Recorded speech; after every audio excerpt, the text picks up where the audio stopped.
काय झालं? मला का बोलवलंय? अरे राजा, तुला ना गावाला जावं लागेल. कधी? आज आज म्हणजे आता सुद्धा गेला तरी चालेल. काय म्हणजे असं काय विशेष काय झालंय? कशासाठी?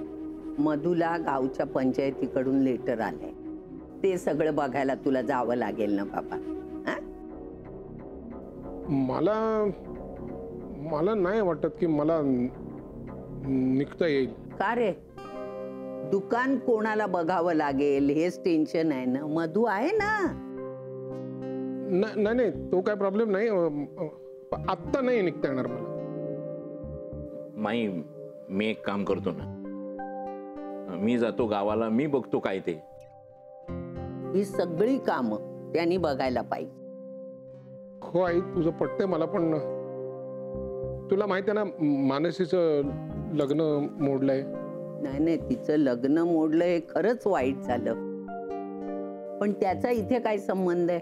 नाही म्हणजे काय, तिने ते सगळं मनाला लावून घेतलंय आणि तिची मानसिक अवस्था बरी नाही. तर मला सांग, आपण काय करू शकतो? नाही म्हणजे म्हटलं तर आपण बरंच काही करू शकतो, नाही का मधू? म्हणजे काय आहे की तिला समजावून सांगू शकतो, तिला धीर देऊ शकतो. काय म्हणजे अशा गोष्टी होतात वगैरे. नाही ना, मला एक सांग, त्याच्यासाठी तू आपलं गावचं महत्वाचं काम करणार नाहीयेस? माई, नाही नाही मधू, तू करशील रे. आत्ता नाही मला जाता येणार. म्हणजे काम आत्ताच करायचं असेल तर तू मधूला सांग. मला मानसीला भेटलं पाहिजे, तिच्याशी बोललं पाहिजे, त्यामुळे मी आत्ता नाही जाऊ शकत. नाही, मी एरवी काहीच म्हटलं नसतं, पण तूच मला सांगितलंस ना की आता इथे मानसीचा विषय काढायचा नाही म्हणून. अगदी ठासून सांगितलं होतंस. तूही तेच करतोयस. आता मी मुद्दाम नाही केलं. साक्षीने विषय काढला होता. शी क्रॉस्ड हर लिमिट्स. अरे हो, पण म्हणून आपल्या स्टाफवर असं ओरडायचं नाही, हे बरोबर दिसतं का विक्रांत? आता सध्या माझ्या डोक्यात काहीतरी वेगळंच सुरू आहे. कामाव्यतिरिक्त? इथे कामाशिवाय दुसरा कुठलाच विचार करायचा नाही. पर्सनल तर अजिबातच नाही. हो आत्या, पण मानसी. काय मानसीचं काय? संपलाय ना आता तो विषय. गेली ना ती बेंगलोरला. नाही आत्या, मानसी बेंगलोरला नाही गेली. का? काय झालं? आता सलील एकटाच गेलाय बेंगलोरला. मानसीला नाही घेऊन गेला तू. मानसीचं लग्न मोडलंय आत्या. काय?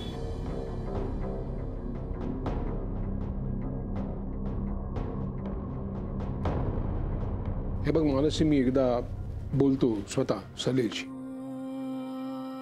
कारण कालपर्यंत तुम्ही दोघे एकमेकांशी लग्न करणार होतात म्हणून मी त्याला माझा जावई मानत होतो.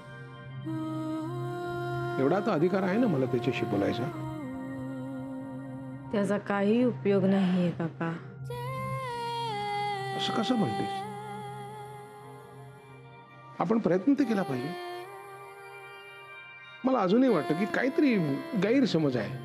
आपण एकदा बोलून तो क्लिअर केलेला बरा, नाही का? कारण त्याचा निर्णय झालाय काका. मानसी, त्याने जर निर्णय घेतला असता ना तर तो सगळ्यांना सांगितला असता. मला सांगितलं ना. पुरेसं नाहीये का ते? नाही. विक्रांतला तू बोललीस ह्याच्याबद्दल? नाही का? मित्र आहात ना तुम्ही एकमेकांचे? कायम एकमेकांना सांभाळून घेतलं. मग यावेळी त्याला काहीही सांगण्याऐवजी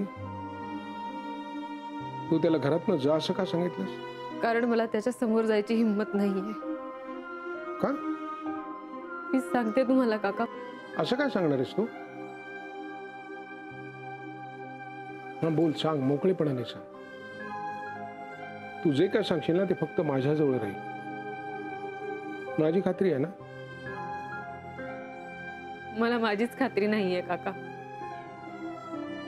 कारण मी जे सांगणार आहे ते सांगताना तुमच्या डोळ्यात बघू शकेन की नाही याची खात्री नाही वाटत आहे मला.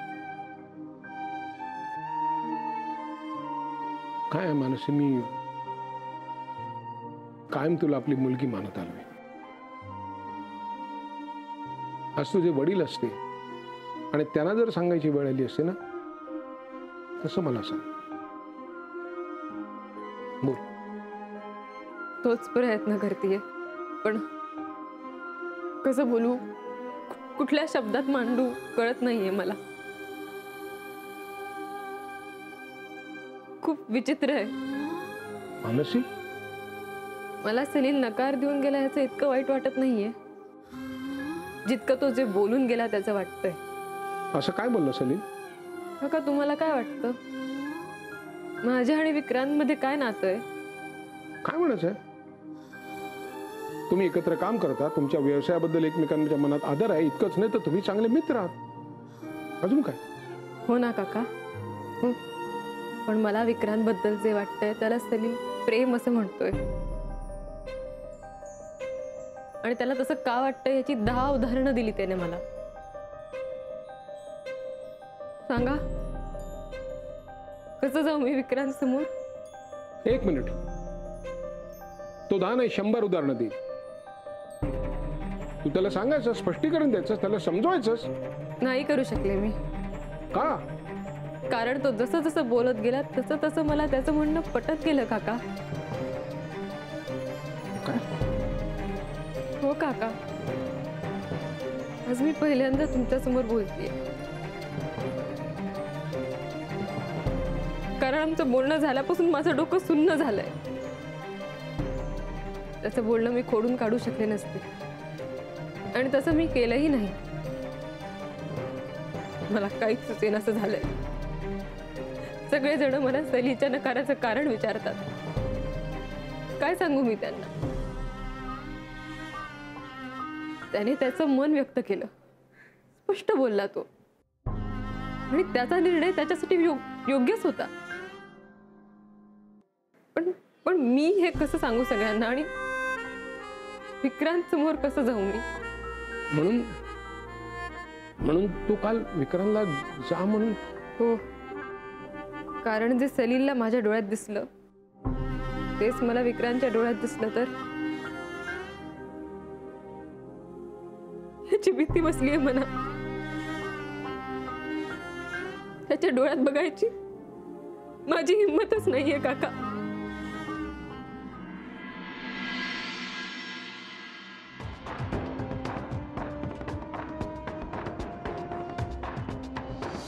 पण मला विक्रांतबद्दल जे वाटतंय त्याला सलील प्रेम असं म्हणतोय.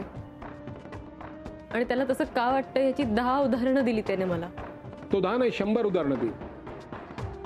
तू त्याला सांगायचं, स्पष्टीकरण द्यायचं, त्याला समजवायचंस. नाही करू शकले मी. का?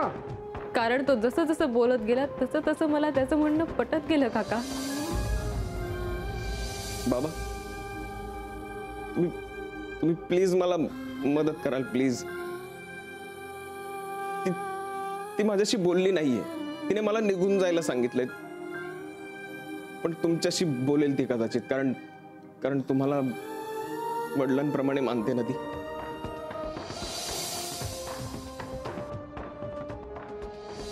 कारण जे सलीलला माझ्या डोळ्यात दिसलं तेच मला विक्रांतच्या डोळ्यात दिसलं तर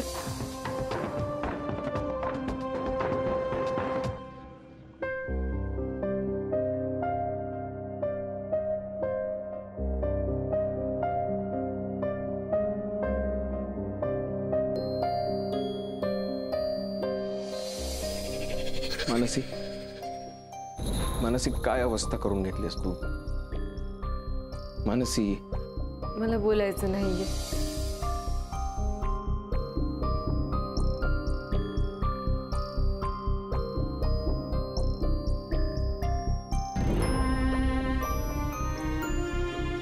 मला कोणाशीही बोलायचं नाहीये. तू प्लीज इथून निघून जा. मानसी, मला नाही बोलायचंय. प्लीज जा तू.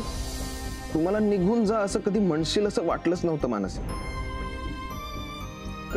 काही चुकलंय का माझं? पण पण मी काय केलंय? मी तर चांगला मित्र आहे तुझा, तरी तरी तू माझ्याकडे मन मोकळं नाही केलंस यावेळेस.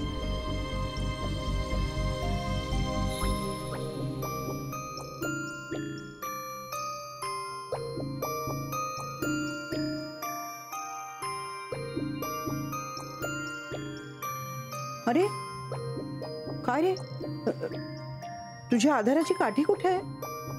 हं? मी आणून देऊ का? नाही नाही, मला थोडा व्यायाम करायला सांगितलाय आणि आता बरं वाटतंय जरा, म्हणून. हे अजून आले नाहीयेत रे. कुठे गेले माहितीये?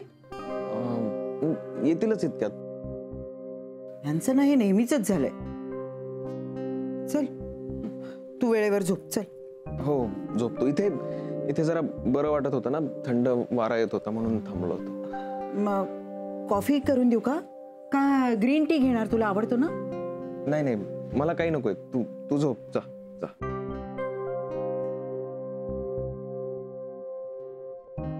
मी थांबू का तुझ्या बरोबर? आई नको, तू तू जा झोप. येतीलच बाबा. हा तू तू काळजी नको करू. जा. हे म्हणजे ना,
मानसी, सलीलने तुला का नकार दिला ते सांगायला तू मलाच का निवडलंस का? तिथे विक्रांत डोळ्यात प्राण आणून माझी वाट बघतो. तुझ्याशी बोलावं म्हणून तोच माझ्या मागे लागला होता. जाऊन काय सांगू त्याला? सलीलने का नकार दिला तुला? खरं सांगू का खरं लपू? काय करू?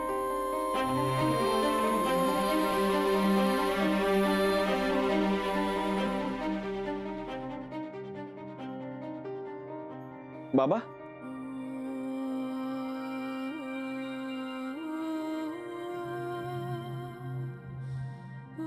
प्रयत्न केला तिच्याशी बोलायचा, पण ती काय पुढे बोलायला तयारच नाही. पण ती काहीच बोलली नाही असं कसं होऊ शकतं बाबा? नाही, काय झालं, मी ठरवलं तिच्याशी बोलायचं, पण तिच्याकडे बघितल्यानंतर लक्षात आलं काही उपयोग नाही त्याचा. मग आम्ही म्हणजे दोघेही काही फार बोललोच नाही. हो, पण काहीतरी सांगितलं असेल ना तिने? हा, म्हणजे ती एवढंच म्हणाली की सलीलनी तिला नकार दिला, त्याचा तिला खूप धक्का बसलाय, खूप वाईट वाटलं तिला, म्हणून मग काहीच बोलली नाही. ती गप्प होती. कालही अशीच गप्प होती. अजून किती वेळ गप्प राहणार आहे ती? तिच्या तब्येतीवर परिणाम नाही होणार का? हो, पण काय आहे रे, आता या सगळ्यातनं ती बाहेर पडली की सावरेल, हळूहळू पण सावरेल. पण बाबा, सलील असं वागलाच कसं हे मला कळत नाहीये. मी इतका विचार करतोय पण पण मला उत्तर नाही सापडत आहे. काय विक्रांत, तिला नाही उत्तर सापडलं, तुला कुठून सापडणार? तू नको विचार करूस आणि नको उत्तर शोधूस. असं कसं बाबा? मानसी माझी मैत्रीण आहे, आणि नुसती मैत्रीण नाही, खूप चांगली मैत्रीण आहे माझी, आणि तिचं चांगलं व्हावं एवढीच माझी इच्छा आहे. आणि तसं होतही होतं ना, पण हे अचानक असं. बाबा, खरं तर मला सलीलचा राग येतोय. त्याचं मानसीवरचं प्रेम खरं होतं का? काय आहे विक्रांत की प्रत्येक माणूस काही ना काहीतरी विचार करून निर्णय घेतोच ना. पण हा काय विचार आहे? हा मूर्खपणा आहे. मानसीमध्ये न आवडण्यासारखं काहीतरी आहे का? हो, असं तुला वाटत असेल तसं त्याला वाटलं पाहिजे ना. तुम्हाला काय वाटतं बाबा? तुला, मला, आपल्याला वाटून काय होणार? जे झालंय ते स्वीकारलं पाहिजे. हो, पण जे झालंय ते चुकीचं नाही झालंय का? हो, बरोबर आहे, पण काय चूक काय बरोबर आपण कसं ठरवणार ना? हो, मी ठरवणार, कारण मी ओळखतो मानसीला. ती कशी आहे हे मला चांगलं माहिती आहे, आणि तिच्याच बरोबर असं घडावं. शी डझंट डिझर्व दिस बाबा. I know. बरं, मला सांग, मानसीच्या मनात दुसरा कोणी आहे? तुला काही बोलली होती तसं? नाही, म्हणजे मी तरी कधी असं काही ऐकलंही नाही, आणि ती कधी असं काही बोलली नाहीये. पण तुम्हाला असं का वाटतंय बाबा? नाही, सलीलला असं वाटलं असावं कदाचित की कोणी दुसरा तिच्या मनात. असं कसं वाटू शकतं त्याला? नाही, वाटलं नाही, त्याला वाटलं असावं असं मला वाटतंय. तसं मानसी तुम्हाला काही म्हणाली आहे का? नाही नाही नाही नाही, म्हणजे स्पष्ट असं मला काही बोलली नाही. मग असं कसं बाबा? मानसी इतकी चांगली मुलगी आहे, तिच्या बाबतीत असं होणं शक्यच नाही. दुसरं कुणीतरी, कुणाच्या मनात असा विचार येऊ शकतो बाबा? या प्रश्नाचं उत्तर फक्त सलीलच देऊ शकतो. पण बाबा, मला तुम्ही सांगत, तुम्हाला कधीतरी असं जाणवलं मानसीबद्दल की दुसरं कुणीतरी तिला आवडत असेल? मला तरी ती कधी काहीच बोलली नाही. तिला फारसे मित्रही नाहीयेत. समजा सलीलला वाटते ते असेलही खरं तरी, कोण असेल? कोण मुलगा असेल तो? तुम्हाला काय वाटतं? नाही, मला एवढंच वाटतं ना विक्रांत की हे लग्न मोडलं ते खूप वाईट झालंय, आणि मी तुला काही मदत करू शकत. बाबा, मग मी मानसीला कशी मदत करणार आहे आता? हे करशील का? काही दिवस जाऊ दे, तिला शांत होऊ दे, म्हणजे मग सगळं आपोआप ठीक होईल. काय शेवटी म्हणतात ना, काळ हे प्रत्येक गोष्टीवरती औषध. तुला मिळालं का उत्तर तुझ्या प्रश्नाचं? उत्तर मिळालं बाबा, पण त्याबरोबर एक प्रश्नही निर्माण झालाय मनात. हे सगळं जर इतकं साधं सोपं होतं तर मग तुम्ही मला टाळून का गेला?